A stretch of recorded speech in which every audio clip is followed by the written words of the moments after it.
Centre for policy ডায়ালগের সম্মানীয় ফেলো doctor Debapriya Bhattacharya বলেছেন, সংস্কার সহ বিভিন্ন ইস্যুতে প্রধান উপদেষ্টার স্বপ্ন ও আকাঙ্ক্ষা তার সহযোগী ও আমলাতন্ত্র এগিয়ে নিতে পারেনি।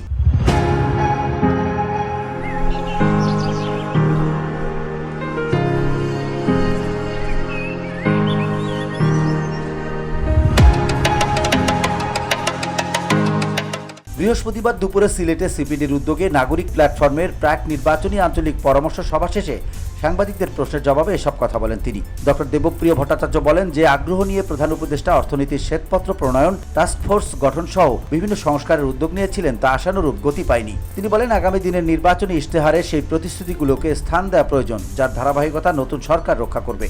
তিনি আরো বলেন, নতুন বাংলাদেশ গড়তে এবং দেশকে মধ্যম আয়ের স্তরে নিয়ে যেতে এসব সংস্কার অপরিহার্য। সংস্কার বিরোধী জোট ভাঙতে হলে এ ধরনের পদক্ষেপ নির্বাচনী ইশতেহারে অন্তর্ভুক্ত করা জরুরি বলেও মনে করেন ডক্টর দেবপ্রিয় ভট্টাচার্য।